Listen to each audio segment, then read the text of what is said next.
datang. Saudara, hari Sabtu besok adalah satu hari yang luar biasa, saudara ya. Boleh minta tolong slide selanjutnya. Seperti sudah saudara terima brosurnya, saudara, hari Sabtu ini akan ada International Praise and Worship Prayer Conference. Hari Sabtu ini jam 2 sampai jam 4. Saudara mungkin bertanya, wah jam 2 sampai jam 4 saya nggak bisa datang. Mungkin jam itu cukup sulit untuk saudara atur. Saudara terima 2 brosur kapan hari ya. Satu brosur itu jadwal lengkap hari Sabtu dan Minggu. Yang ini adalah khusus yang hari Sabtu, di mana semua gereja jam 2 sampai jam 4 itu akan melayani bersama-sama gereja Asia, bersatu hati bersama-sama. Saudara, kalau misalnya saudara rindu datang tapi terhalang karena jam 2 sampai jam 4 saudara nggak bisa datang, saudara bisa lihat di brosur yang satunya, itu lebih lengkap saudara ya. Hari Sabtu itu mulai jam 5 pagi. Nah, kalau saudara mungkin jam 2 siang sampai jam 4 sore tidak bisa datang karena mungkin sibuk atau repot yang lainnya, kalau mungkin saudara jam 5 available, mengapa nggak datang jam 5 saudara ya? Jam 5 pagi di Olympic Park sudah dipenuhi dengan suasana doa. Jam 5 pagi sampai jam 8 akan ada prayer meeting. Kalau saudara ingin lihat orang aborigin memuji Tuhan, jam 9 sampai 9.40. Kalau saudara nggak bisa datang yang jam 2, datang jam 9, is okay. Orang aborigin memuji Tuhan dengan caranya, saudara puji Tuhan dengan cara saudara. Jam 10 sampai 10.40 ini Australian Worship Team. Ini mungkin yang lebih fleksibel, saudara bisa datang, saudara bisa ikuti. Kemudian jam 11 sampai jam 11.40 ini adalah Chinese Worship Team. Setelah itu ada istirahat sebentar, tapi sepanjang istirahat ini ruang doa tetap terbuka. Kalau saudara mau rindu bersama-sama berdoa, tetap dibuka ruang doanya. Dan baru jam 2 sampai jam 4 ini adalah Others Nation Worship Team.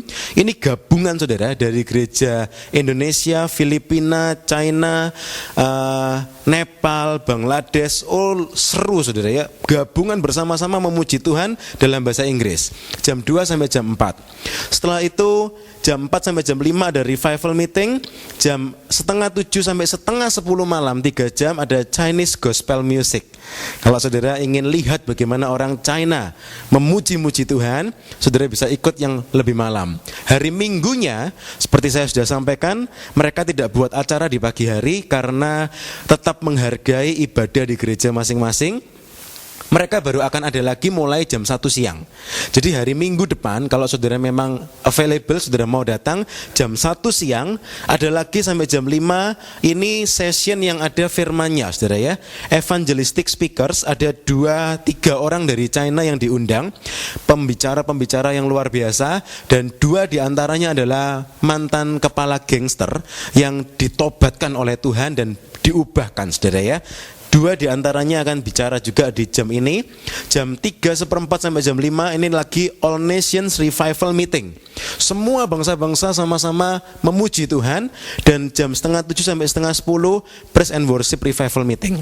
Saudara, jadi saudara tidak hanya terbatas di hari Sabtu jam 2 sampai jam 4. Mengapa kok yang Sabtu jam 2 sampai jam 4 sampai dibelanin diadakan brosur sendiri? Karena itu adalah kesempatan untuk gereja-gereja Indonesia bisa ikut sama-sama pelayanan di situ. Ada choir, ada yang lain-lain, dibuka kesempatan di situ. Tapi misalnya saudara kesulitan untuk datang yang jam 2 sampai jam 4, saudara bisa datang di jam-jam yang lainnya. Sabtu mulai jam 5 pagi sampai setengah 10, hari Minggu jam 1 siang sampai jam setengah 10. Ini revival yang luar biasa saudara. Hamba-hamba Tuhan yang tinggal di Sydney lebih lama dari kita, mereka mengatakan yang seperti ini belum pernah bisa dilakukan. Dan Tuhan sedang bergerak. Tahun ini gongnya saudara ya.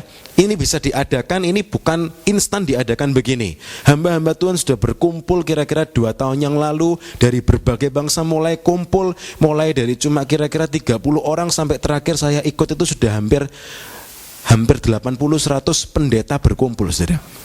Ngumpulin pendeta itu enggak gampang saudara ya. Ngumpulin pendeta itu enggak gampang. Tapi tahun ini Tuhan sudah mulai bekerja dan sudah mulai nyata. Mari saudara, dan ini terjadi di kota kita. Jangan lewatkan kesempatan ini. Sport Center tempatnya di Olympic Park, itu di Alphonse Arena yang biasa dipakai Hillsong Conference. Biaya yang dibutuhkan sekian besar saudara. puluhan ribu dolar, sekian puluh ribu dolar, dan itu ada orang-orang yang dipakai Tuhan luar biasa untuk menutup itu semua, sehingga gereja-gereja bisa bersatu tanpa kepikiran masalah biaya, saudara. Tuhan sudah gerakkan orang lain yang dipakai Tuhan, semua biaya tertutup, saudara, dan ini bisa dipakai. Mengapa tidak kita gunakan kesempatan ini, saudara ya? Tuhan sedang bergerak.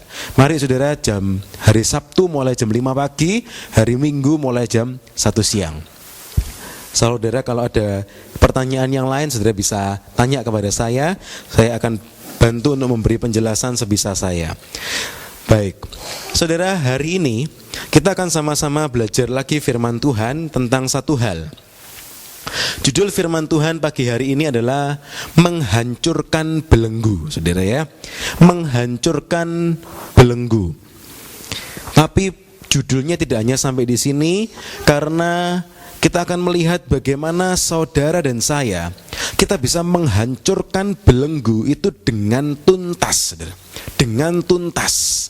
Saudara, kalau seandainya saudara punya binatang peliharaan, saudara rantai binatang itu. Kadang-kadang rantai itu panjang, saudara. Waktu rantai itu panjang, saudara bisa lihat binatang peliharaan itu jalan-jalan dengan bebas, tapi tetap ada rantainya, saudara. Dan suatu saat kalau pemiliknya tiba-tiba tarik rantai itu, binatang peliharaan itu akan tertarik dia. Ternyata masih dirantai, saudara. Mungkin dia merasa, kelihatannya dia sudah mulai jalan-jalan bebas, tapi ternyata masih ada rantainya. Sekalipun rantai itu pendek ataupun panjang, saudara, yang namanya rantai tetaplah rantai, saudara. Umat Tuhan, kita harus bebas merdeka dari setiap belenggu-belenggu yang ada. Tidak boleh ada satu belenggu pun masih nempel, masih kecantol dalam kehidupan kita.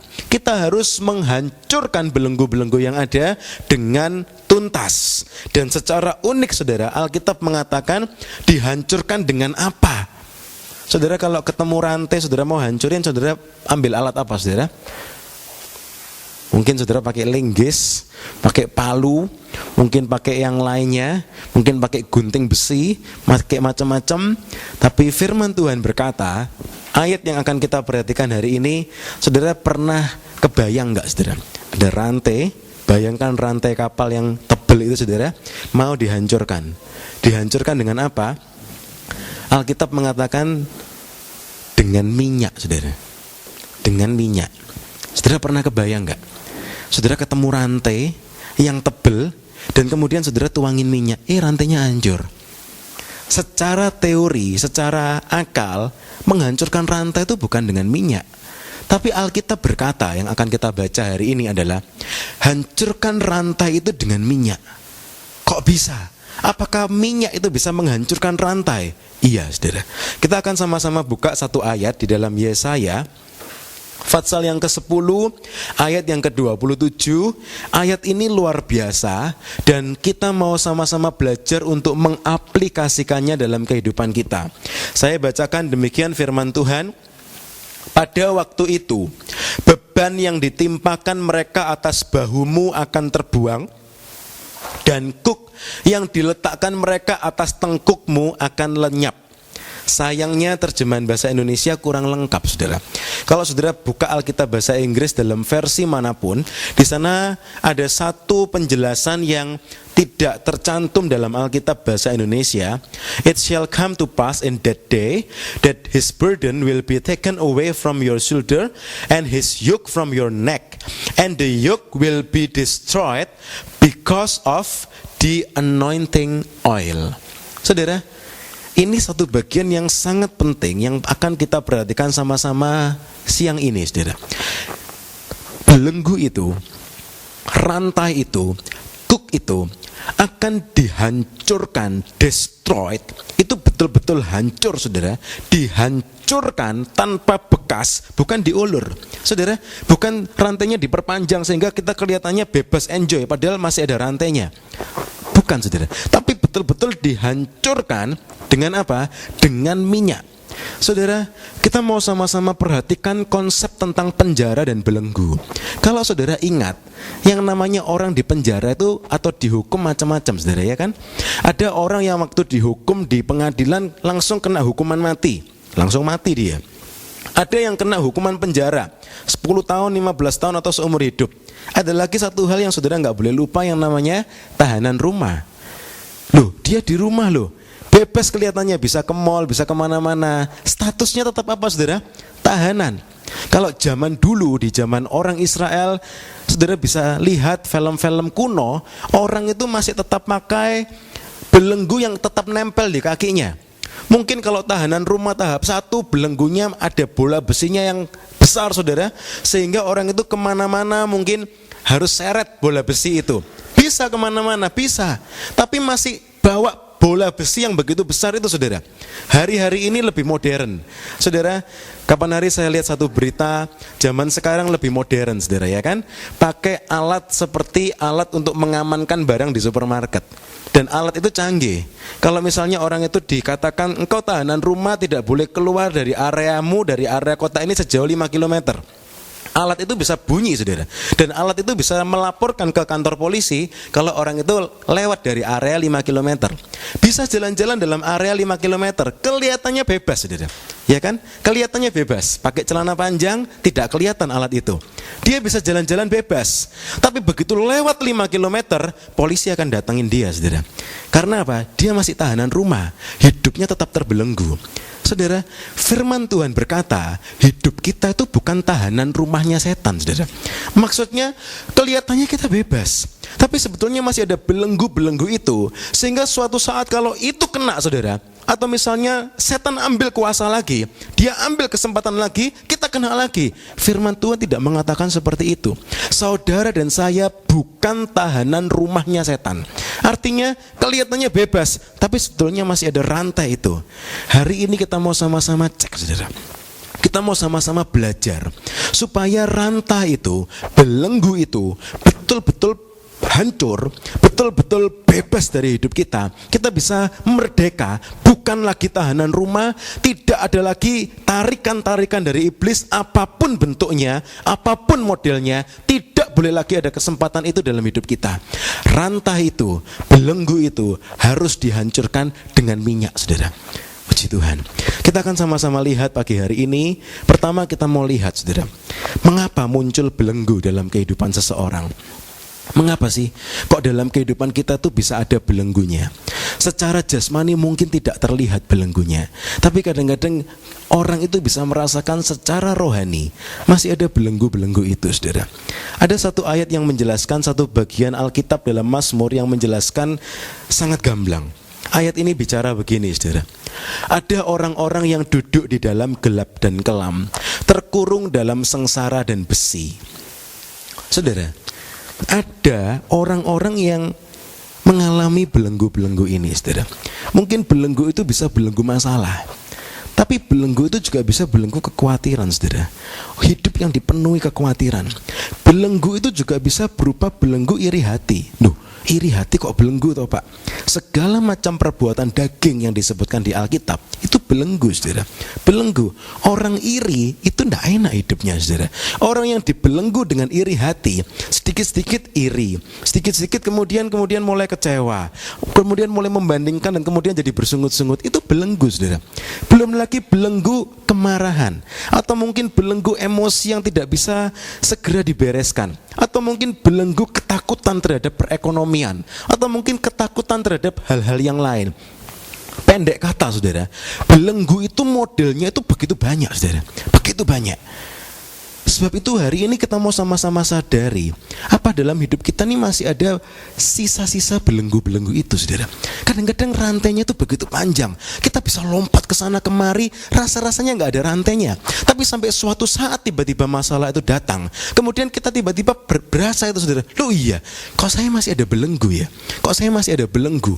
Kok masih ada kekhawatiran? Atau mungkin ada hal-hal yang lain yang membelenggu hidup kita. Pendek kata saudara, apakah belenggu itu? Belenggu itu adalah segala sesuatu yang menghalangi kita untuk datang semakin dekat pada Tuhan, datang semakin dekat pada Tuhan. Saudara ingat orang kaya yang datang pada Tuhan Yesus. Dia dengan penuh confidence, dia datang pada Tuhan Yesus. Tuhan, apa yang harus aku perbuat untuk aku beroleh hidup yang kekal? Orang muda yang kaya itu tanya pada Tuhan Yesus. Tuhan bilang, Perhatikan firman, jangan membunuh, jangan mencuri, dan yang lain-lainnya. Saudara ingat dia jawab apa? Dia jawab dengan penuh confidence. Semuanya itu sudah aku perhatikan dan aku lakukan sejak masa kecilku. Oh saudara, ini orang luar biasa. Kelihatannya dia begitu confidence, dia bisa mengatakan, oh kalau yang itu semua saya merdeka Tuhan. Saya sudah merdeka dari itu semua, tidak ada yang menghalangi saya. Tapi Tuhan tahu dengan tepat. Tuhan bilang apa pada orang itu? Oke, kalau gitu satu yang kurang yang harus engkau kerjakan. Jual segala milikmu dan kemudian ikutlah aku. Saat dia mendengar itu saudara, dia baru sadar bahwa ternyata ada belenggu dalam hidupnya. Belenggu apa? Rupanya belenggu ikatan pada hal-hal yang dia miliki. Dia tidak bisa membebaskan dirinya dari belenggu itu. Dari segala harta yang dimilikinya dan yang lain-lainnya, dia tidak bisa membebaskan dirinya. Sehingga dia kemudian berkata, Tuhan, kalau yang itu gak bisa Tuhan, gak bisa. Kalau saudara perhatikan sebelumnya, dia begitu enjoy saudara ya kan? Dia begitu confidence, dia rasa-rasanya mengatakan tidak ada lagi sudah, belenggu yang lain sudah tidak ada lagi. Tapi di saat Tuhan menyadarkan dia akan satu poin itu dalam hidupnya, dia baru sadar, oh iya, ternyata masih ada belenggunya. Saudara lihat, kadang-kadang kita nggak sadar kita seperti itu saudara. Rasa-rasanya kita tuh sudah bebas merdeka. Tapi sampai satu saat Tuhan itu tunjukkan satu area dalam hidup kita, satu perkara dalam hidup kita, satu kasus dalam hidup kita, kita kesandung saudara. Dan kemudian kita nyadar, oh iya, ternyata saya masih belum bisa. Saudara hari-hari ini baca kitab Yesaya kan dalam kalender pembacaan Alkitab saudara. Saudara ingat Yesaya. Yesaya itu orang yang luar biasa. Yesaya pasal 1 dia sudah dipakai Tuhan untuk bernubuat. Yesaya pasal 2, pasal 3, pasal 4, pasal 5 sampai pasal 6. Di Yesaya pasal 6 itu sudah sekian puluh tahun Yesaya dipakai Tuhan saudara. Sampai di Yesaya pasal 6, waktu Yesaya itu ketemu dengan hadirat Tuhan yang luar biasa, Yesaya itu tiba-tiba nyadar saudara. Nyadar apa? Yesaya itu berkata, astaga, ternyata aku ini orang yang najis bibir. Dan aku hidup di tengah-tengah orang yang najis bibir. Saudara, rupanya di hari-hari itu, di zaman itu, orang Israel semua tuh pada najis bibir. Najis bibir itu seperti apa? Saudara bisa bayangkan, mungkin semua orang di Israel itu mungkin sudah biasa swearing, atau mungkin mengatakan yang gak baik dan yang lain-lain. Sehingga Yesaya itu mulai dari pasal 1 sampai pasal 6 dia gak sadar. Baru di pasal yang ke-6, waktu dia datang ke hadirat Tuhan lebih lagi, ada sesuatu yang menghalangi dia untuk datang ke hadirat Tuhan lebih dekat. Tiba-tiba dia sadar, ternyata aku ini najis bibir. Dan dia berkata begini, aku ini orang yang diam di tengah-tengah bangsa yang najis bibir, dan aku ini ternyata najis bibir. Dan waktu dia sadar itu, dia berkata pada Tuhan, dia akui itu saudara.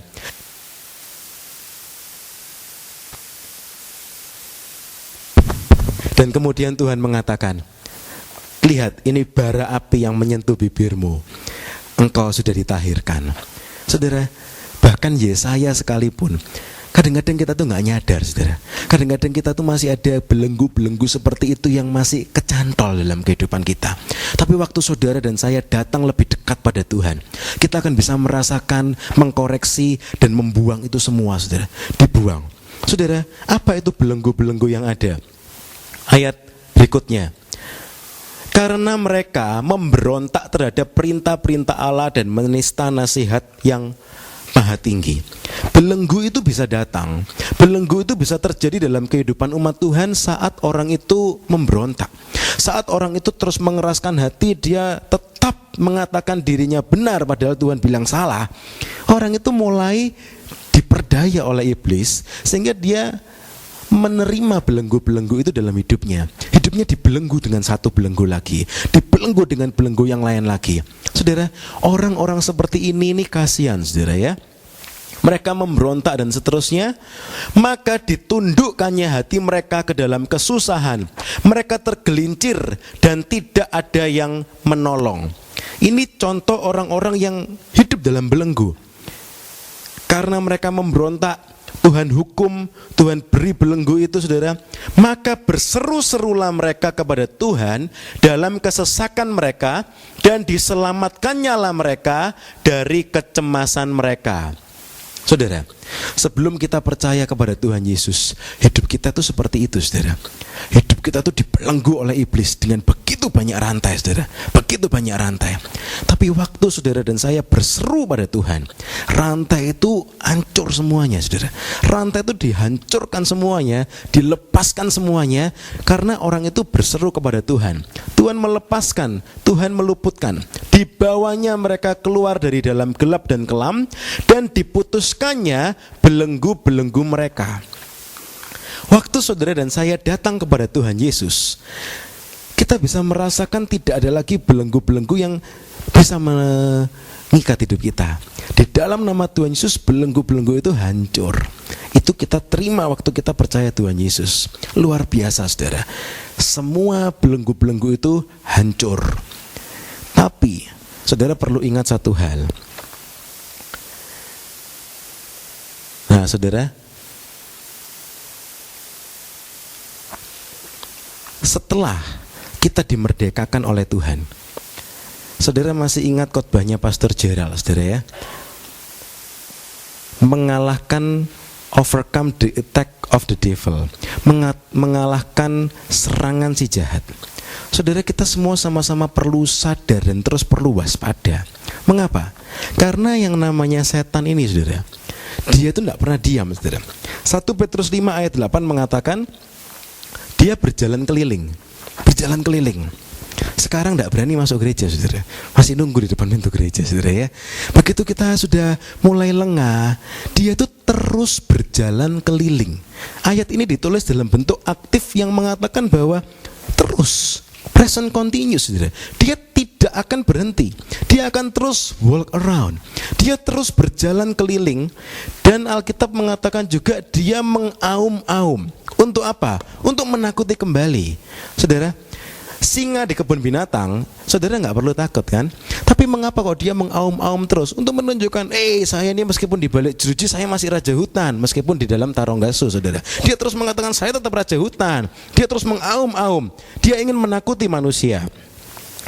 Dia juga dikatakan firman Tuhan, dia berusaha cari perhentian. Berita buruknya saudara, saudara tahu tempat perhentian iblis di mana saudara? Tempat perhentian iblis itu di hati manusia. Matius 12 ayat 43 mengatakan, orang yang sudah dilepaskan dari kuasa jahat, roh iblis itu, roh si jahat itu masih terus berjalan keliling, dan dia ingin cari tempat perhentian. Tempat perhentian yang terbaik yang mana saudara? Dan tiba-tiba Matius 12 itu mengatakan dia ingin kembali lagi kepada orang yang semula saudara. Kita mau gak mau harus lebih waspada lagi dengan setiap kelemahan-kelemahan yang dulu kita pernah miliki saudara. Dengan setiap hal-hal yang dulu pernah membawa kita jatuh dalam dosa. Setelah kita ditebus dengan darah Tuhan Yesus, kita merdeka. Tapi bukan berarti kita boleh lengah saudara. Kita harus terus waspada, karena iblis itu tahu dengan tepat apa yang menjadi kelemahan kita. Apa yang menjadi kelemahan kita, iblis tahu dengan tepat. Tuhan juga tahu dengan tepat. Saudara sendiri tahu dengan tepat apa yang menjadi kelemahan saudara. Titik lemah saudara, jangan diekspos kepada iblis. Saudara harus betul-betul menjagai baik-baik saudara. Jagai baik-baik. Karena iblis itu cari perhentian, ingin kembali, dan celakanya lagi saudara. Matius 12 ayat 45 mengatakan, dia itu suka ajak-ajak yang lain saudara. Dia waktu kembali lagi, Alkitab mengatakan tidak cuma sendirian, dia ajak 7 yang lain yang lebih jahat saudara. Matius 12 ayat 45.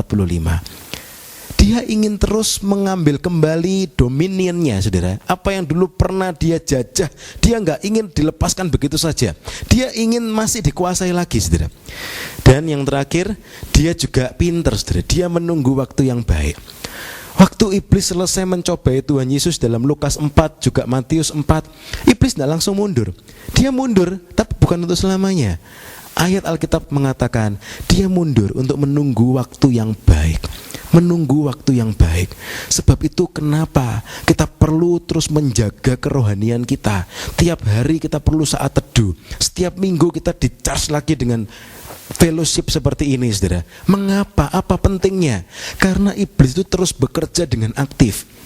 Kalau kita tidak bekerja dengan aktif, saudara, kita bisa kalah, saudara. Kita bisa dihancurkan, saudara, oleh kuasa-kuasa si jahat. Saudara dan saya perlu lebih waspada lagi, perlu saling mengingatkan, saudara. Kemarin saya bertemu dengan beberapa hamba Tuhan, saudara ya. Dan kita sharing sama-sama, mereka bercerita perjalanan mereka ke Israel. Saya belum pernah ke Israel. Hamba-hamba Tuhan yang saya ketemu, mereka pernah ke Israel dan mereka mengatakan, "Oh, kamu belum pernah, Gideon?" "Belum." "Emang gimana, Om?" "Kalau di sana di imigrasinya itu lebih ngeri, saudara." Om Tante mungkin sudah pernah ke Israel, mungkin saudara yang lain mungkin belum, saudara ya. Katanya hari-hari ini di imigrasinya Israel, kalau saudara sampai di airportnya Sydney ketemu petugas imigrasi, itu baik sekali katanya, saudara ya. Kalau di imigrasinya di Israel sana, petugas imigrasinya itu bawa senapan, saudara. Semua bawa senapan, bukan senapan kecil, senapan laras panjang, saudara. Yang AK-47 itu semua bawa itu, saudara ya. Dan tidak ada yang ngomongnya halus, saudara. Semua bentak-bentak, saudara. Katanya begitu. Kenapa? Karena sangat banyak hal yang ingin menghancurkan perbatasan mereka. Sebab itu semua dijaga begitu ketat. Kemudian satu hamba Tuhan mengatakan, "We need to protect our country," kata petugas imigrasinya itu. Jadi petugas imigrasinya itu kasihan, saudara ya. Suruh bawa senjata itu berat dan suruh teriak-teriak terus gitu, saudara ya, untuk menjaga bordernya mereka itu begitu ketat. Tapi kemudian saya melihat satu hal, kenapa kok mereka sampai membuat penjagaannya begitu ketat? Karena ada begitu banyak hal yang bisa menghancurkan negara mereka. Perbatasan mereka itu juga perbatasan darat, saudara. Banyak hal yang bisa memasuki dengan begitu mudah, dijaga begitu ketat.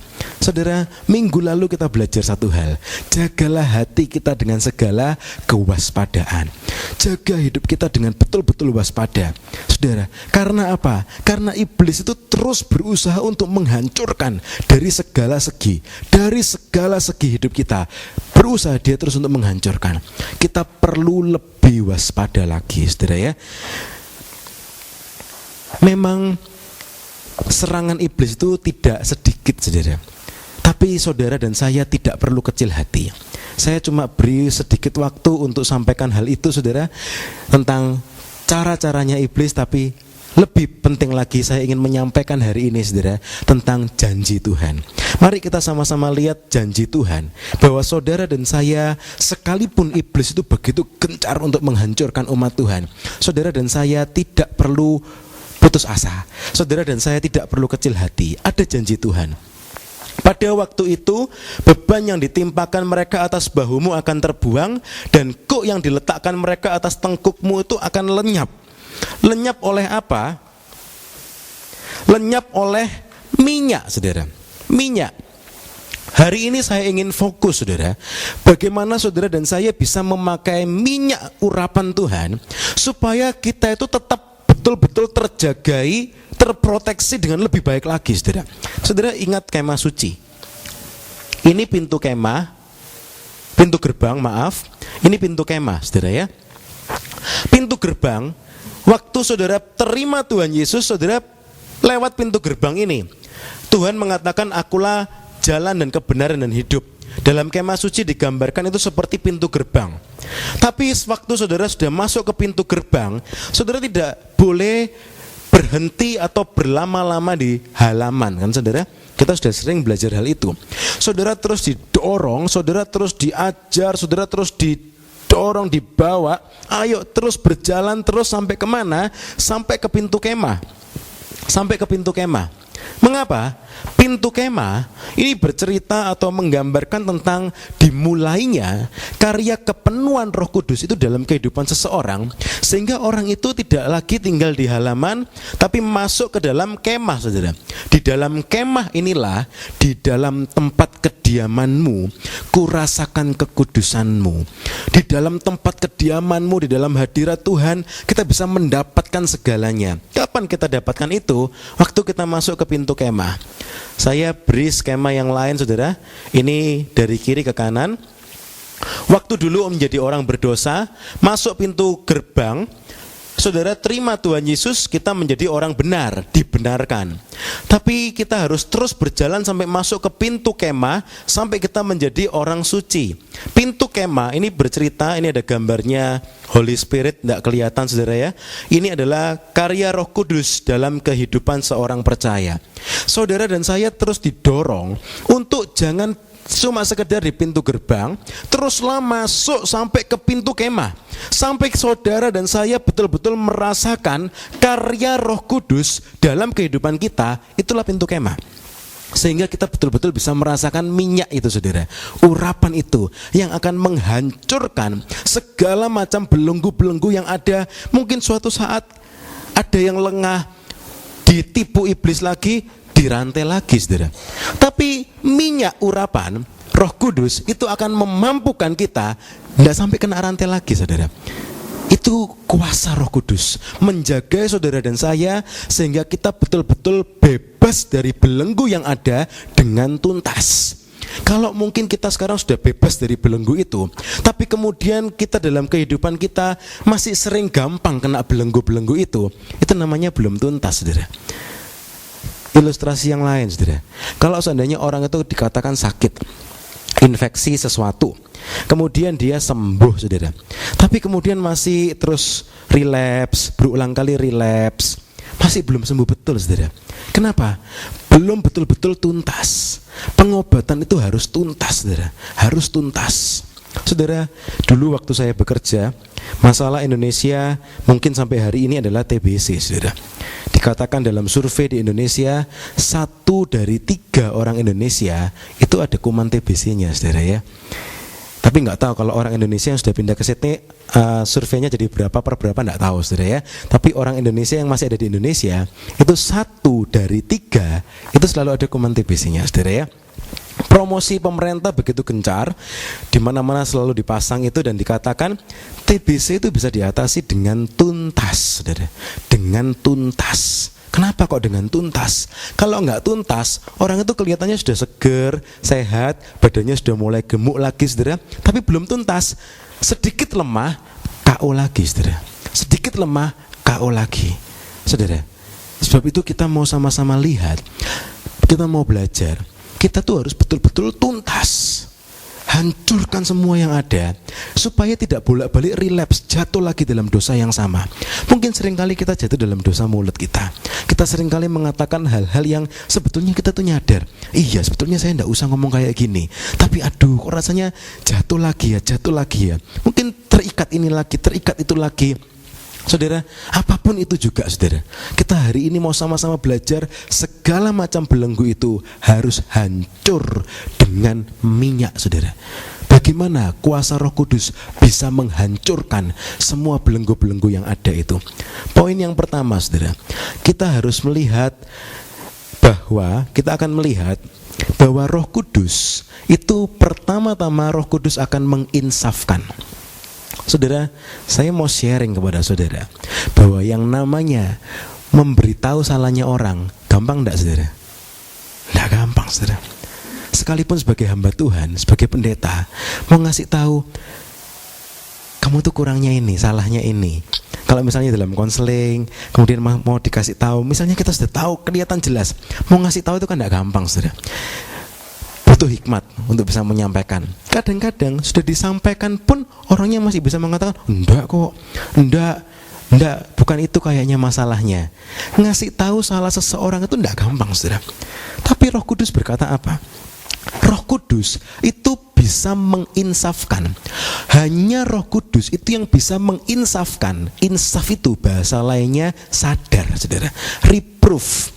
Saudara, ayatnya berkata begini, kalau ia datang, Roh Kudus, ia akan menginsafkan dunia akan dosa. When he has come, he will convict the world of sin. Dalam terjemahan lain, reproof, menyatakan kepada kita tuh kurangnya apa. Saudara, ini hebatnya Roh Kudus. Waktu kita terus mau berjalan dalam pimpinan Roh Kudus itu akan menyatakan kepada kita kurangnya itu kita tuh apa, saudara. Kita tuh masih lemah di bidang apa? Roh Kudus itu bisa menyatakan. Satu ayat yang dibacakan tante hari Minggu yang lalu saudara, ya Tuhan bebaskanlah aku dari apa yang tidak Kusadari, Mazmur 19 ayat 13, 12 dan 13. Kadang-kadang kita sendiri itu gak sadar kekurangan kita apa, salah kita apa. Tapi Roh Kudus itu bisa mengajar kita, bisa menginsafkan kita.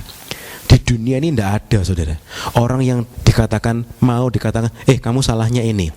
Semua orang itu punya mekanisme, namanya mekanisme pembelaan ego.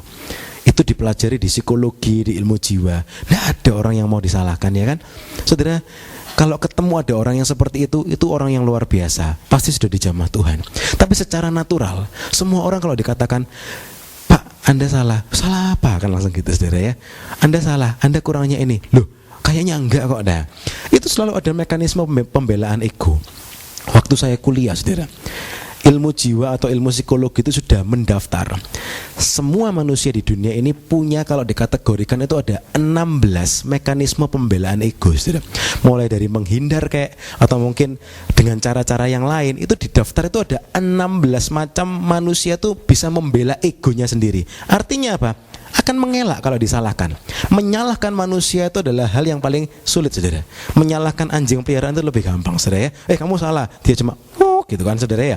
Tapi kalau saudara coba dikatakan, kamu salah, nyenggrang kan, saudara, ya. Salah apa? Apa kamu sendiri nggak punya salah kan, gitu, saudara. Itu sangat sulit. Tapi Roh Kudus itu akan bisa menginsafkan kita, menyadarkan kita tuh kurangnya apa, saudara. Orang yang paling sulit bertumbuh itu adalah orang yang paling sulit dinasehati. Dia tidak bisa bertumbuh, saudara. Kenapa? Mau bertumbuh bagaimana? Dia merasa semuanya sudah betul, semuanya sudah beres. Tapi waktu orang itu mau menerima teguran, Roh Kudus bisa menginsafkan dia. Dia nyadar orang itu bisa terus bertumbuh. Saudara, karya Roh Kudus itu akan menginsafkan seseorang akan dosanya, akan kekurangannya, akan kesalahannya. Izinkan Roh Kudus bekerja. Saudara, saya percaya satu hal. Waktu kita diajak memuji Tuhan, saudara diberi kesempatan untuk sembah Tuhan, jangan disia-siakan. Pakai kesempatan itu sembah Tuhan. Saudara yang sudah dipenuhi Roh Kudus, mulailah berkata-kata dalam bahasa lidah. Saudara jangan sungkan. Saudara sudah dibaptis Roh Kudus, saudara bisa berkata-kata, pakai itu untuk berkata-kata. Berkata-kata dalam bahasa lidah. Saudara, dalam doa bersama hamba-hamba Tuhan dari berbagai bangsa, saudara. Dari berbagai bangsa macam-macam kan, saudara, ya. Ada yang dari Mesir, dari Filipina, dari India, Bangladesh dan lain-lain. Waktu kita sembah Tuhan sama-sama, waktu kita mulai berkata-kata dalam bahasa roh, ternyata bahasa rohnya tidak jauh beda, saudara. Saya sampai kagum, saudara. Loh, kita yang dari Indonesia, Roh Kudus kasih seperti ini ya, kita pakai, kita berdoa. Tapi waktu bertemu dengan hamba-hamba Tuhan yang lain dari berbagai bangsa, kita berdoa bersama-sama. Ada yang modelnya lain, ada juga yang modelnya tidak jauh beda dengan punya kita orang-orang Indonesia, saudara. Dan kita bisa lihat itu karya Roh Kudus. Itu bukan karya manusia, karya Roh Kudus. Mengapa kita tidak mau pakai, saudara? Saya percaya begini, saudara. Yang saya alami, yang saya rasakan, setiap kali mulai menyembah Tuhan, mulai berkata-kata dalam bahasa roh, saudara, Roh Kudus itu bisa seperti ini yang saya alami, saudara, ya. Bisa seakan-akan menunjukkan, mereplay semua video kadang-kadang apa yang saya alami sepanjang hari atau sepanjang minggu ini. Dan Roh Kudus itu bisa mengingatkan, ini kamu yang alami. Dan saya bisa mengucap syukur, dan saya juga bisa melihat, wah iya ada yang kurang ini, kurang itu. Dan waktu kita mulai sembah Tuhan, kita tuh seperti dibawa oleh hadirat Tuhan lebih dekat lagi. Seperti Yesaya tuh semakin mendekat ke hadirat Tuhan. Kita bisa melihat kebaikan Tuhan, kita bisa mengucap syukur buat berkat-berkatnya, tapi Roh Kudus itu juga akan ingatkan. Saya percaya saudara yang suka memuji menyembah Tuhan pasti pernah punya pengalaman seperti itu. Tiba-tiba saudara sembah Tuhan, mulai sembah Tuhan, tiba-tiba ingat sesuatu. Roh Kudus tiba-tiba ingatkan sesuatu, kamu ada salah. Atau misalnya Roh Kudus ingatkan, kamu tadi seharusnya tidak bilang seperti itu. Atau mungkin Roh Kudus ingatkan, 3 hari yang lalu seharusnya kamu berbuat ini, kamu tidak mau lakukan. Itu bisa diingatkan, saudara. Waktu kita datang lebih dekat kepada hadirat Tuhan, itu karya Roh Kudus. Supaya apa? Kalau kita diinsafkan, itu kita jadi sadar, oh iya, ternyata saya tuh masih ada kurangnya. Waktu diinsafkan Roh Kudus, itu adalah satu karya yang luar biasa. Mari saudara, setiap kali ada kesempatan untuk memuji menyembah Tuhan, mulailah berkata-kata dalam bahasa roh. Nikmati hadirat Tuhan itu. Saudara bisa pejamkan mata, mulai sembah Tuhan. Saya terlalu percaya saudara akan masuk ke hadirat Tuhan, dan waktu saudara masuk ke hadirat Tuhan itu, saudara seakan-akan dibukakan hal-hal itu. Saudara bisa lihat berkatnya lebih lagi. Saudara bisa lihat teguran-tegurannya lebih lagi. Luar biasa. Selanjutnya, Roh Kudus bukan hanya menginsafkan, berikutnya Roh Kudus itu juga akan mengarahkan. Direct, jalan kita itu akan diarahkan. Diarahkan dengan cara bagaimana, saudara? Setidaknya ada 3 hal yang bisa kita pelajari, saudara ya. Diarahkan 4 hal. Yang pertama, diberi testimoni. Ayatnya Yohanes 15 ayat 26. Jikalau penghibur yang akan kuutus dari Bapa datang, yaitu roh kebenaran yang keluar dari Bapa, ia akan bersaksi tentang aku. He will testify of me. Itu karya Roh Kudus. Dalam bukunya Selamat Pagi Roh Kudus, Benny Hinn mengatakan, menulis seperti ini, saudara. Roh Kudus itu selalu akan mengarahkan kita kepada Tuhan Yesus. Dan waktu saya pertama kali bertobat, saya terberkati dengan buku itu. Saya ingat statement itu dan ayatnya di sini, Yohanes 5.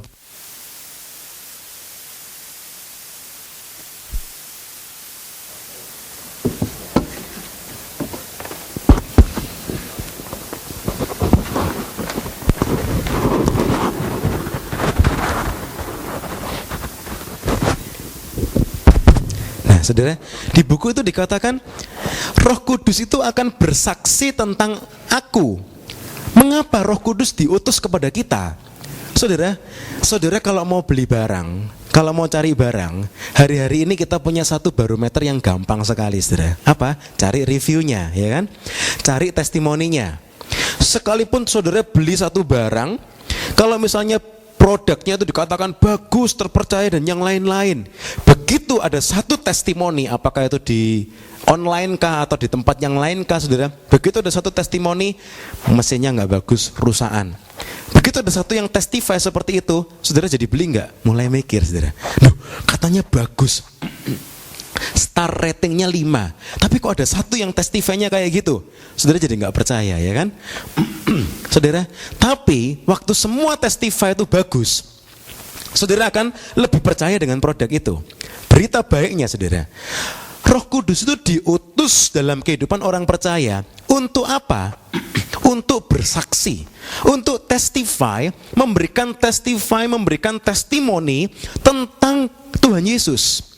Saudara, saya percaya waktu saudara mulai menyembah Tuhan, berkata-kata dalam bahasa roh, mulailah berkata-kata, Roh Kudus itu akan bekerja. Roh Kudus akan insafkan kita diingatkan kesalahannya apa, dan Roh Kudus kemudian juga akan bersaksi tentang Kristus. Waktu Roh Kudus bersaksi tentang Kristus itu maksudnya gini, saudara. Yang saya alami, Roh Kudus bisa menunjukkan, ini loh, kamu kan memang punya masalah begini. Lihat apa yang dikatakan Tuhan Yesus. Lihat apa yang dijanjikan Tuhan Yesus. Lihat apa yang dilakukan Tuhan Yesus. Roh Kudus itu testify, menyaksikan Kristus dalam hidup kita. Sehingga inilah karya minyak itu, saudara. Urapan minyak itu, the anointing oil dalam hidup kita. Kita ditunjukkan belenggunya di mana, dan ditunjukkan apa yang Tuhan katakan, apa yang Tuhan lakukan kalau ada belenggu seperti itu. Ditunjukkan, ditestify oleh Roh Kudus, sehingga kita mengerti janji apa yang ada dalam Tuhan mengenai masalah saya. Misalnya, suatu saat mungkin saudara mulai berdoa, mulai menyembah Tuhan, Roh Kudus tiba-tiba menginsafkan kita. Kamu tuh masih ada sombongnya. Saudara, orang negur orang sombong itu kan paling bahaya, saudara ya. Pak, Anda itu sombong apa gitu kan, saudara. Masa saya sombong? Lah ini barusan dibilang gitu langsung marah, itu sebetulnya sombong, saudara ya. Tapi kita mau balik lagi mengatakan, lah ini barusan marah apa, kan langsung marah lagi kan, saudara. Negur orang sombong itu paling bahaya, saudara ya kan. Apalagi negur orang yang keras hati. Tapi waktu Roh Kudus itu mulai bekerja, mengingatkan kamu itu ada sombongnya. Apa iya Tuhan? Mulai kita renungkan, terus kita sembah Tuhan, kita berkata-kata dalam bahasa roh. Roh Kudus akan mengingatkan, testify tentang Tuhan Yesus. Kamu lihat Tuhan Yesus. Testify bagaimana? Lihat Tuhan Yesus itu adalah orang yang sangat humble, menyaksikan Tuhan Yesus. Dalam masalah kita yang kita hadapi, Roh Kudus itu akan menyaksikan tentang Kristus untuk menjawab masalah kita. Roh Kudus itu akan memberikan cerminan bagaimana karakter Kristus yang seharusnya kita miliki dalam hidup kita. Itu sulit, saudara. Pendeta gak bisa kerjakan itu dalam hidup saudara. Sampai Roh Kudus sendiri yang mengerjakan itu dalam kehidupan kita. Sebab itu belenggu itu bisa betul-betul hancur oleh minyak, oleh kuasa Roh Kudus. Karena Roh Kudus menyadarkan kita, sehingga kita tiba-tiba nyadar, kita ngerti, iya salah saya itu di situ. Dan kemudian Roh Kudus bersaksi tentang Kristus, ditunjukkan yang betul itu karakter Kristus seperti apa. Dan bukan hanya sampai di situ, Roh Kudus juga akan teach and remind, mengajar dan mengingatkan. Dialah yang akan mengajarkan segala sesuatu kepadamu dan akan mengingatkan kamu akan semua yang telah kukatakan kepadamu. Saudara, seringkali sebagai hamba Tuhan, saya tuh bisa melihat, saudara ya, bahwa kalau Roh Kudus bekerja dalam kehidupan seseorang itu luar biasa. Contoh, saudara, contoh. Di suatu tempat, saya melayani beberapa orang, saudara, dan saya sering melayani di tempat itu. Sebetulnya topik yang sama itu sebetulnya sudah sering saya sampaikan di tempat itu, saudara ya. Sering disampaikan di tempat itu. Suatu saat saya melayani lagi di tempat itu, saudara. Ada orang yang tiba-tiba bersaksi. Tiba-tiba bersaksi, dia kemudian mengatakan, saya waktu kapan hari saat teduh itu saya berdoa dan kemudian saya sadar ternyata saya itu harus mengampuni. Kemudian pendetanya senggol-senggolan sama saya. Kita sebetulnya khotbah tentang pengampunan itu sudah berapa kali? Selama setahun itu sudah berapa kali? 5 kali aja lebih kan, saudara ya? 5 kali itu lebih. Tapi sampai Roh Kudus itu mengajar sendiri dalam hidup orang itu, diinsafkan, orang itu insaf. Orang itu kemudian diingatkan kembali oleh Roh Kudus dan kemudian diajarin. Kemudian orang itu waktu saksi dia mengatakan, terima kasih Tuhan, akhirnya saya belajar untuk mengampuni orang itu. Dan sekarang puji Tuhan saya sudah bebas, saya sudah lega. Sebagai hamba-hamba Tuhan, kita sama-sama melihat dan kita juga turut mengucap syukur, oh terima kasih Tuhan. Dan kita semakin sadar bahwa apa? Kita tuh bisa menyadarkan orang bukan dengan pinter ngomongnya kita. Tidak bisa, saudara. Sehebatnya pendeta siapapun itu, kalau Roh Kudus tidak jamah sendiri hidup orang itu, saudara, orang itu tetap terbelenggu, saudara. Terbelenggu. Saudara, seringkali coba kita sadari dalam hidup kita, mengapa kok tiba-tiba kita bisa bertumbuh lebih lagi? Memang kita dengar firman Tuhan, tapi Roh Kudus itu akan tiba-tiba menghidupkan firman Tuhan itu, mengingatkan dan mengajarkan. Dan sampai di momen itu, saudara, orang itu akan betul-betul nyadar, dia berseru pada Tuhan, dia betul-betul merdeka. Karya Roh Kudus, karya minyak itu, saudara. Sebab itu mari kita minta lebih lagi, Tuhan sadarkan aku. Atau misalnya kalau saudara sekarang sudah sadar tapi merasa sulit untuk menghancurkannya, minta kuasa Tuhan. Tuhan tolong saya supaya ini belenggu bisa hancur, Tuhan. Belenggu ini bisa hancur. Belenggu itu apa? Segala sesuatu yang menghalangi kita untuk datang lebih dekat lagi sama Tuhan, sehingga rasanya itu masih ada yang narik, saudara. Karena apa? Iblis tidak rela melepaskan orang itu begitu saja. Kita berdoa sama Tuhan, Tuhan tolong Tuhan, saya mau hancurkan di dalam nama Tuhan Yesus. Minyak itu akan menghancurkan belenggu-belenggu yang ada. Diajar, diingatkan. Berikutnya, dibawa. Tetapi apabila ia datang, yaitu Roh kebenaran, ia akan memimpin kamu ke dalam seluruh kebenaran. He will guide you into all truth. All itu semua, saudara. Semua. Bahasa Yunaninya all itu pan. Pan. Kalau saudara ingat di Amerika itu ada satu flight yang namanya Pan Air atau Pan Amerika. Itu satu-satunya flight katanya itu yang bisa mengcover seluruh Amerika, saudara ya. All, seluruh. Tidak ada area yang tidak tercover. Itu artinya pan itu, saudara ya, PAN. Pan. Semuanya akan dibawa kepada kebenaran, kepada seluruh kebenaran. Itu karyanya Roh Kudus. Roh Kudus itu akan membawa saudara dan saya kepada seluruh kebenaran yang belum kita miliki dalam hidup kita. Roh Kudus itu akan bisa ingatkan. Roh Kudus akan bisa bawa kita. Sebab itu mari kita minta urapan Tuhan itu lebih lagi, supaya kita tuh bisa betul-betul fix seluruh hidup kita, betul-betul bisa dibawa kepada segala kebenaran. Kita bisa melihat cahaya sinar sorga itu lebih terang lagi, saudara. Sehingga kita betul-betul menjadi orang yang diubahkan. Itu karyanya Roh Kudus. Kalau saya rangkum sementara, saudara, jadi begini, saudara. Kurang jelas, saudara ya. Ini Yohanes 14, Yohanes 15, Yohanes 16. Yohanes ini unik karena pengajaran tentang Roh Kudus ada banyak di kitab Yohanes. Di Yohanes 14 dikatakan Roh Kudus itu akan teach and remind. Roh Kudus itu akan mengajar kita dan mengingatkan kita akan apa yang sudah kita dengar. Yohanes 15, Roh Kudus itu akan testify. Yohanes 16, Roh Kudus itu akan guide, memimpin kita kepada segala kebenaran. Dan inilah karya aliran urapan minyak surgawi itu, saudara.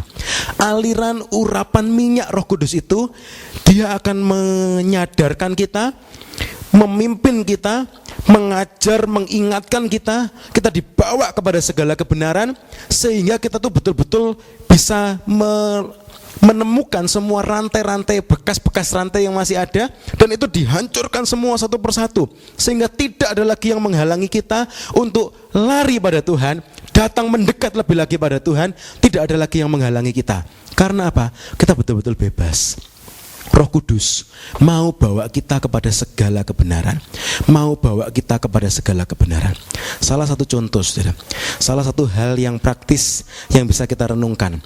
Hal apa yang bisa menghalangi kita dekat pada Tuhan? Saudara renungkan dalam sepanjang tahun. Paling gampang, saudara ya. Khotbah mana atau topik mana yang saudara merasa paling sulit untuk saudara lakukan? Itu bisa mencerminkan kita masih punya kekurangan di bidang itu. Sebagai hamba Tuhan pun saya masih menyadari, saudara, kadang-kadang mungkin masih ada kekurangan di sana sini. Kita semua perlu sama-sama menyadari.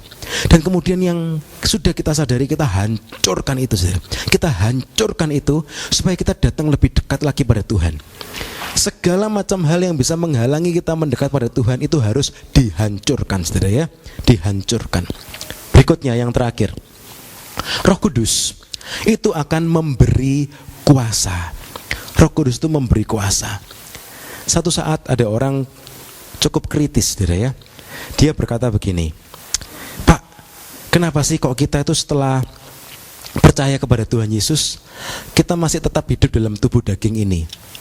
Kan Tuhan Yesus sendiri bilang, daging itu lemah. Matius 26 ayat 41. Roh memang penurut, tapi daging itu lemah. Kan wajar kan Pak, kalau saya jatuh bangun dalam dosa, kan memang daging ini lemah. Saya masih bisa jatuh dalam dosa karena saya hidup di bawah dalam tubuh daging. Saya waktu itu melihat orang ini kritis, saudara ya. Orang ini kritis.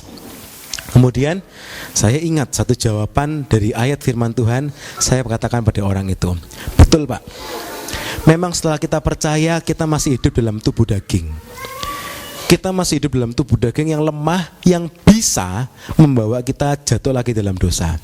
Tapi Bapak juga perlu ingat satu ayat yang lain, yang mengatakan apa? Setelah kita percaya kepada Tuhan, tidak tahukah engkau bahwa hidupmu, tubuhmu adalah bait Roh Kudus. Bait Roh Kudus, saudara. 1 Korintus 3 ayat 16.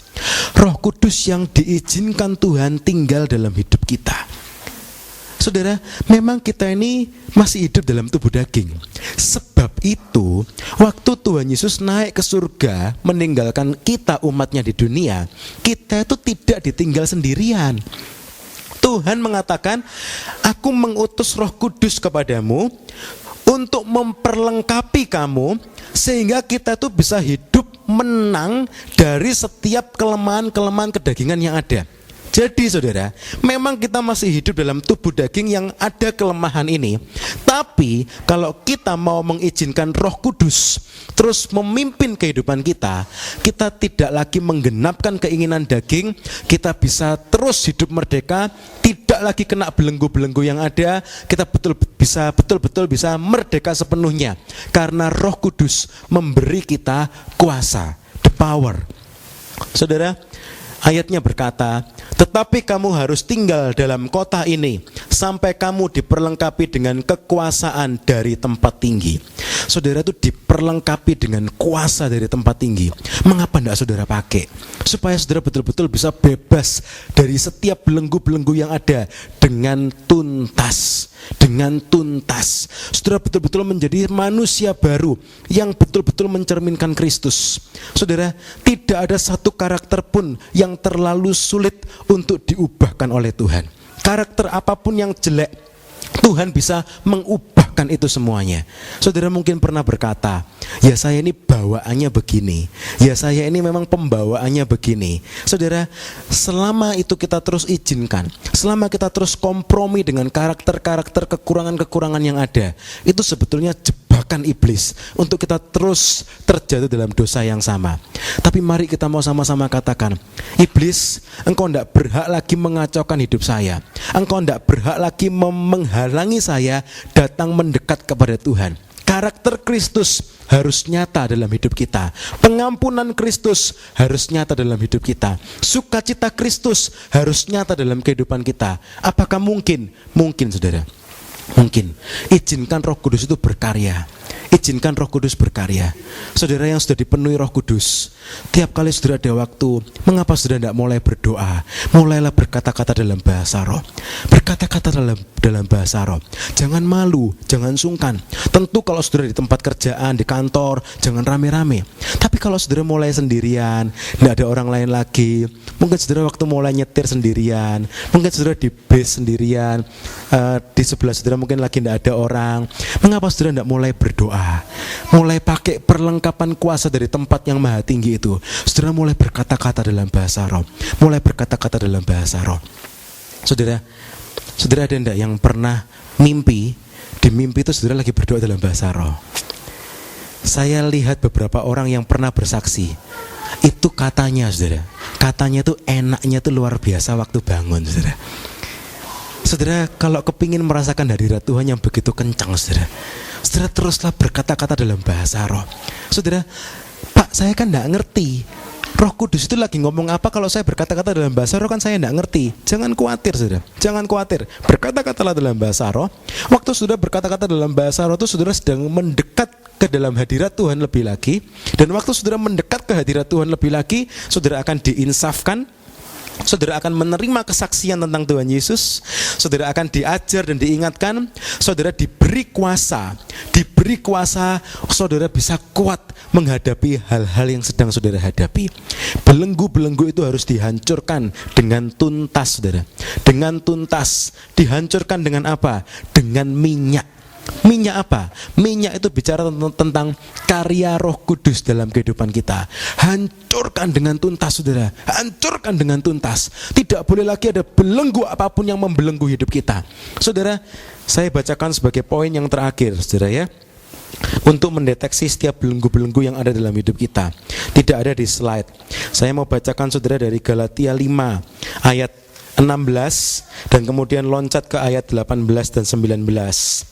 Galatia 5 ayat 16. Maksudku ialah, hiduplah oleh Roh Kudus, maka kamu tidak akan menuruti keinginan daging.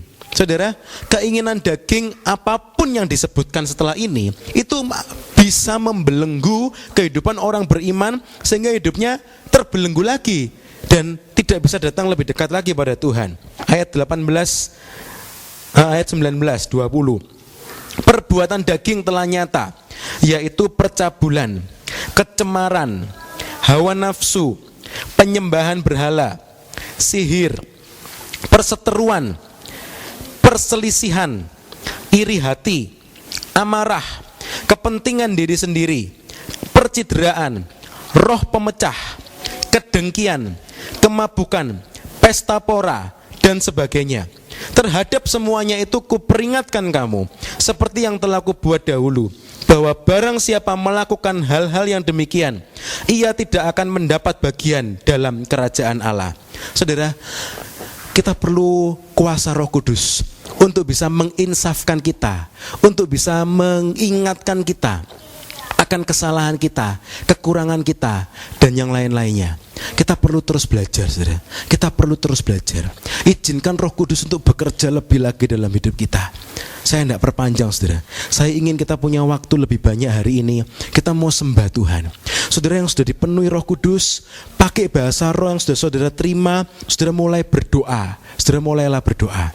Saya undang pemain musik maju ke depan. Tim lengkap semuanya boleh maju ke depan. Saudara yang belum dipenuhi Roh Kudus bagaimana? Saudara bisa berdoa juga. Berdoa bagaimana? Saudara katakan, Tuhan, penuhi aku dengan Roh-Mu Tuhan. Penuhi aku dengan kuasa Roh Kudus-Mu. Jangan berdiam diri, saudara. Jangan berdiam diri. Mulailah berkata-kata. Apa yang bisa saya katakan? Mulai sembah Dia. Katakan haleluya, haleluya. Tuhan tolong saya. Tuhan tolong saya. Puji Tuhan, praise the Lord, haleluya. Jangan biarkan mulut kita diam. Pakai mulut ini untuk memuji, menyembah Tuhan. Izinkan Roh Kudus bekerja dengan nyata dalam hidup kita. Kita mau minta urapan Roh Kudus, kuasa Roh Kudus lebih nyata lagi dalam hidup kita. Belenggu itu akan hancur oleh minyak. Kita mau izinkan Roh Kudus bekerja sepenuh-penuhnya. Minyak itu akan menghancurkan belenggu-belenggu yang ada. Apapun model belenggu itu harus hancur, saudara. Jangan biarkan lebih lama lagi belenggu itu mencengkram kehidupan kita. Belenggu itu harus hancur. Apakah itu iri hati? Apakah itu amarah? Apakah itu perselisihan? Apakah itu mungkin mulut kita yang kadang-kadang kurang memperkenankan Tuhan? Apakah itu mungkin hobi-hobi kita yang mungkin kita tahu hobi ini bisa menghalangi saya untuk datang lebih dekat lagi pada Tuhan? Hobi ini mungkin mengganggu saat teduh saya. Mungkin saudara tahu, atau mungkin saudara punya kekhawatiran-kekhawatiran yang lain yang menyebabkan orang itu jauh dari Tuhan. Hancurkan, saudara, hancurkan. Saudara, izinkan Roh Kudus menginsafkan kita. Saat kita insaf, saudara, kita bisa nyadar. Dan kemudian Roh Kudus akan bersaksi tentang Kristus. Roh Kudus mengajar, Roh Kudus mengingatkan, dan Roh Kudus memberikan kuasa itu. Kita mau terima kuasanya lebih lagi siang hari ini. Haleluya, haleluya. Kita mau minta Tuhan untuk memenuhi kehidupan kita. Kita mau minta Tuhan untuk mengalir, memenuhi hidup kita. Oh haleluya. Seperti rusa rindu sungaimu, begitulah jiwaku. Ya Roh Kudus, ya Roh Kudus, penuh. Minta anointing itu, saudara. Minta urapan itu, saudara, supaya setiap belenggu itu hancur lebur. Tidak ada lagi tempat buat belenggu-belenggu yang lain. Seperti rusa rindu sungaimu, begitulah jiwaku. Katakan dengan penuh kesungguhan, ya Roh Kudus, penuhi kami Tuhan, penuhi kami Tuhan. Aku dengan urapan baru. Sama-sama katakan, penuhiku Tuhan, penuhiku, penuhiku dengan hadirat-Mu. Urapi kami Tuhan, urapiku, urapiku dengan minyak kudus-Mu. As the deer pant for your water, as the deer pants for the water, so my soul thirsts after you. Holy Spirit, come and touch me now. Come and touch me now with your mighty power on me. Surround me, Lord. Surround me. Surround me with your presence, Lord. Anoint me, anoint me, anoint me with your precious oil on me. Surround me with your presence. Surround me with your presence, Lord. Anoint me, Lord. Anoint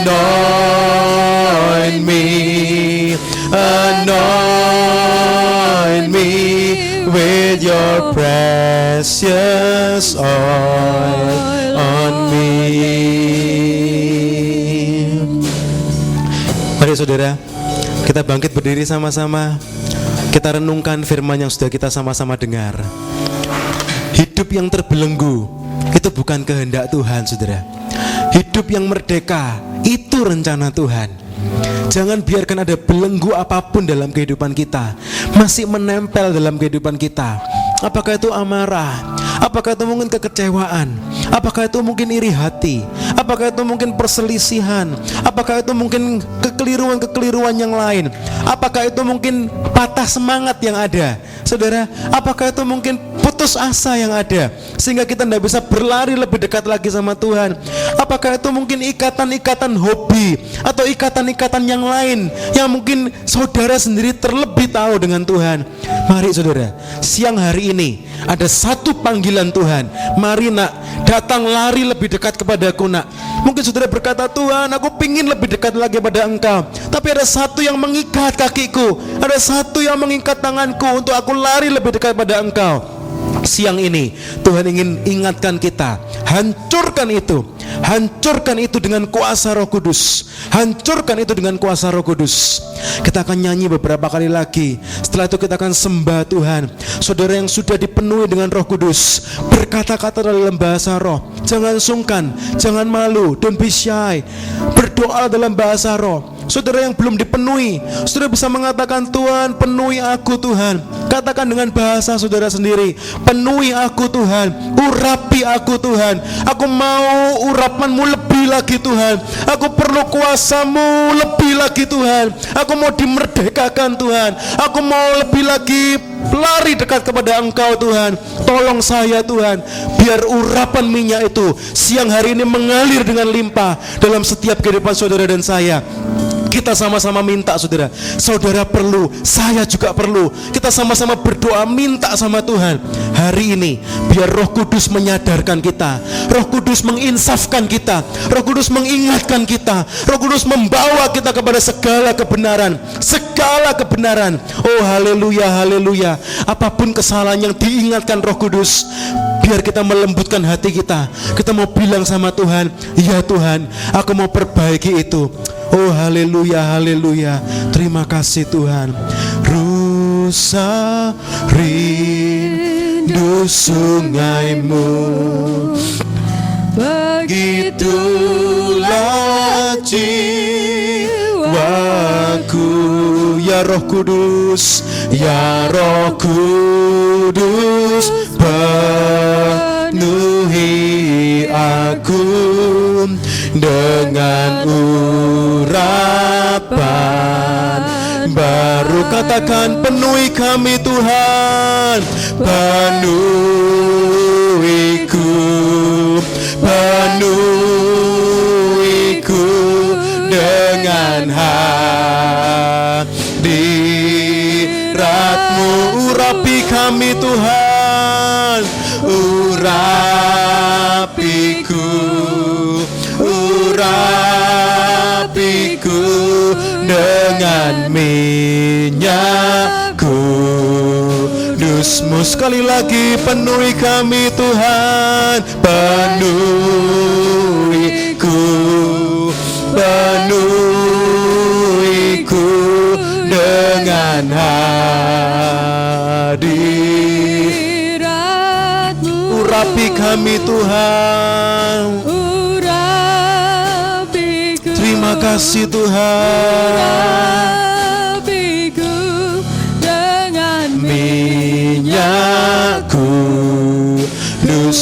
dengan minyak kudus-Mu Tuhan, dengan minyak kudus-Mu, dengan minyak kudus-Mu Tuhan, dengan minyak kudus-Mu.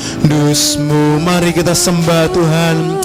Mari kita angkat suara kita sembah Tuhan. Kita datang lebih dekat pada Tuhan.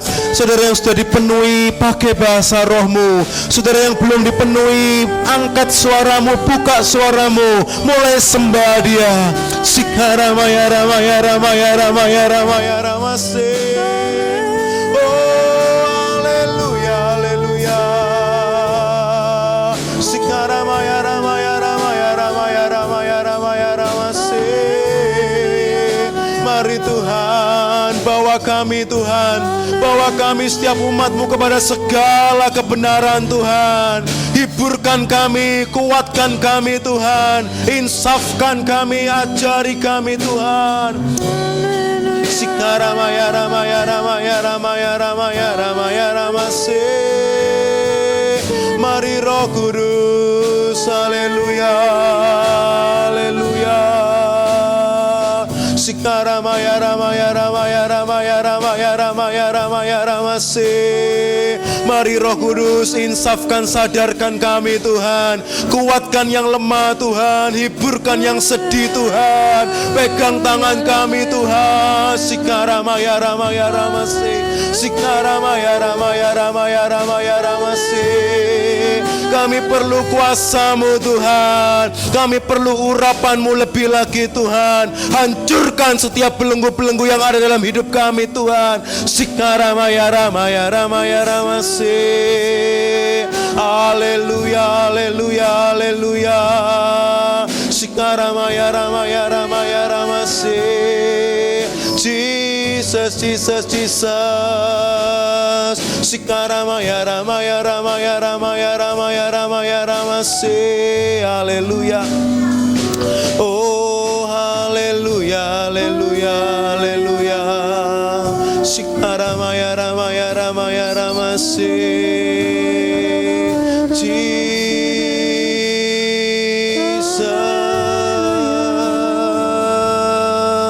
Haleluya haleluya. Sikara maya ramaya ramaya ramase. Haleluya haleluya haleluya. Haleluya haleluya haleluya. Haleluya. Sikara maya ramaya ramase. Jesus. Sikara maya ramaya ramase. Mari kita sembah Tuhan lebih lagi saudara. Kita mau rasakan hadiratnya lebih lagi. Kita mau fokuskan hidup kita saat ini. Momen-momen ini kita mau sembah Tuhan lebih lagi. Sikara maya ramaya ramase. Oh haleluya haleluya haleluya haleluya haleluya haleluya haleluya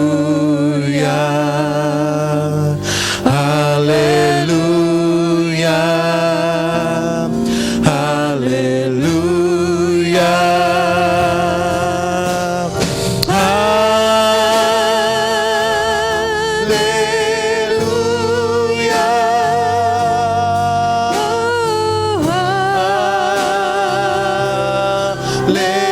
haleluya. Oh, terima kasih Tuhan. Sikara maya ramaya ramaya ramaya ramase. Sikara maya ramaya ramase. Mari kita sekali lagi katakan, oh haleluya. Haleluya. Haleluya.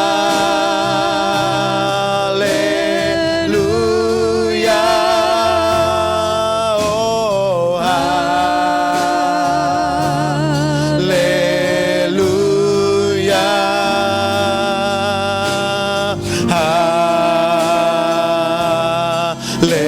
sekali lagi katakan haleluya. Haleluya.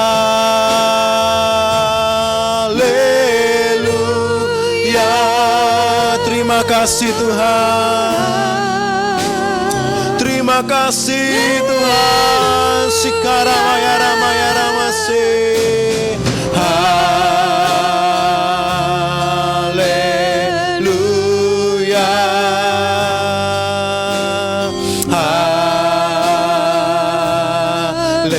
Sekali lagi kita katakan haleluya. Haleluya.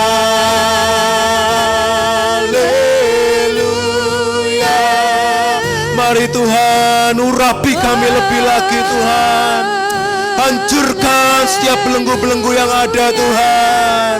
Hancurkan kesombongan-kesombongan yang ada Tuhan.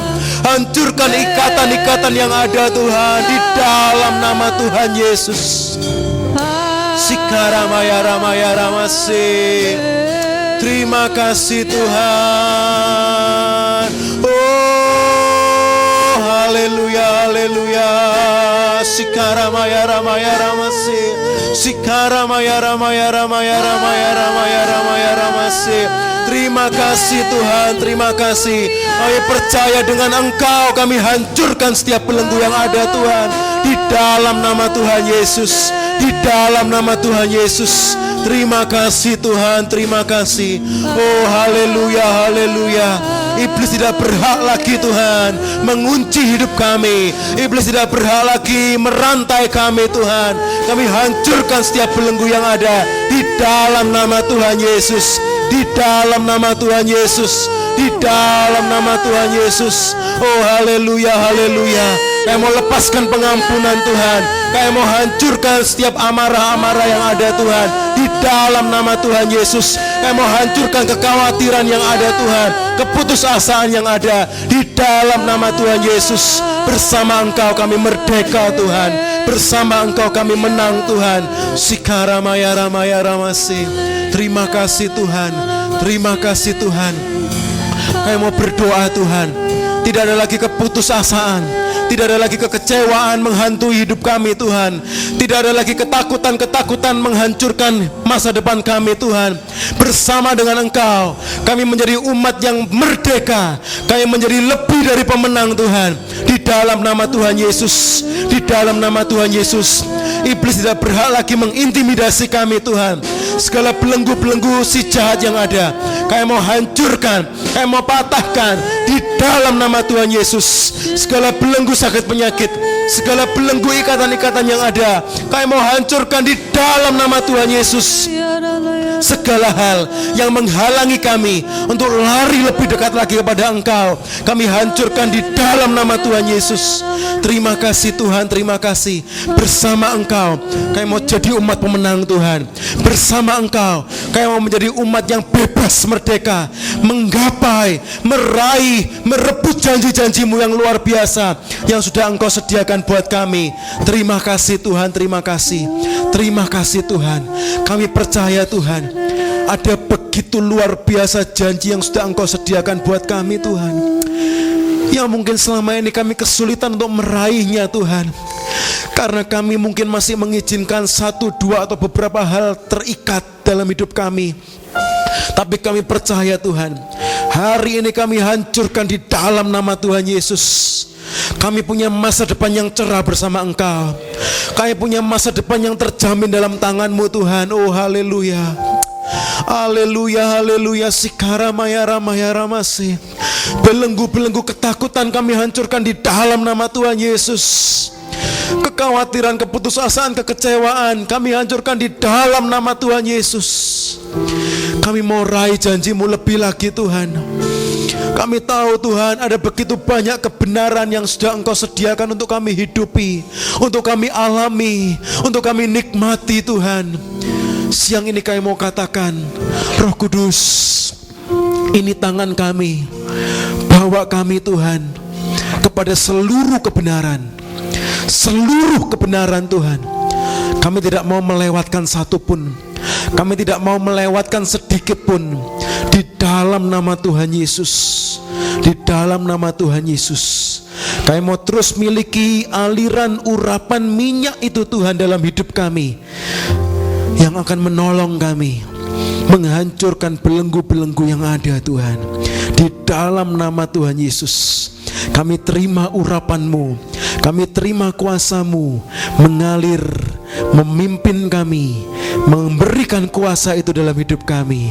Di dalam nama Tuhan Yesus, mulai hari ini kita mau sama-sama katakan, kami adalah umat yang merdeka di hadapan Tuhan. Kami adalah umat yang lebih dari pemenang di hadapan Tuhan. Tidak ada satu belenggu pun boleh membelenggu hidup kami lagi. Di dalam nama Tuhan Yesus, kami menang bersama Engkau. Kami mau terus lari semakin mendekat kepada Engkau. Kami mau terus terbang semakin tinggi menggapai janji-janji-Mu Tuhan. Oh haleluya, haleluya. Terima kasih Tuhan, terima kasih. Kami serahkan dalam tangan-Mu Tuhan. Kami sisipkan dalam doa kami Tuhan, untuk setiap persiapan Natal Tuhan. Mari Engkau yang tolong Tuhan acara Natal kami Tuhan. Kami rindu ada lebih banyak lagi jiwa-jiwa dibawa Tuhan kepada Engkau. Mari Tuhan, biar mulut kami Engkau pakai untuk kami mengajak teman-teman kami, untuk kami mengajak orang-orang yang kami kenal, yang kami temui Tuhan, supaya mereka merasakan berkat Natal tahun ini Tuhan. Kami rindu Tuhan, kami ingin menjangkau lebih banyak lagi orang-orang untuk diberkati bersama-sama dalam acara Natal ini. Kami juga berdoa buat setiap yang akan melayani dalam acara Natal, terutama untuk anak-anak sekolah minggu yang akan melayani dalam acara Natal, dalam performance mereka Tuhan. Dalam setiap persiapannya, setiap tim yang akan dilibatkan, yang semua yang terlibat, baik secara langsung ataupun tidak, Engkau juga mau urapi, Engkau mau jagai, Engkau mau tolong Tuhan, dengan kasih karunia-Mu, dengan berkat-Mu Tuhan, supaya semuanya bisa dipersiapkan dengan baik, sehingga saat ibadah Natal itu berlangsung Tuhan, kami merasakan sepenuh-penuhnya berkat dari tempat yang maha tinggi. Dan bukan hanya memberkati kami, tapi juga memberkati seberapa banyak orang yang akan kami bawa bersama-sama Tuhan. Oh haleluya, haleluya. Kami juga mau bawa dalam doa buat panti asuhan Maranatha yang akan kami berkati melalui proyek kami dalam Natal ini Tuhan. Kau juga berkati panti asuhan ini Tuhan, mulai dari pemilik, penanggung jawab, sampai semua anak-anak yang di dalamnya. Kami rindu untuk membagikan berkat Natal yang kami miliki, yang bisa kami bagikan Tuhan untuk mereka. Terima kasih Tuhan, terima kasih. Kami serahkan semuanya hanya di dalam tangan-Mu Tuhan. Hanya di dalam nama Tuhan Yesus Kristus kami sudah berdoa dan mengucap syukur. Biar setiap kita yang percaya, kita diperlengkapi kuasa urapan minyak Roh Kudus dari tempat yang maha tinggi. Kita mau sama-sama katakan amin. Puji Tuhan. Silakan duduk saudara. Sebelum saya serahkan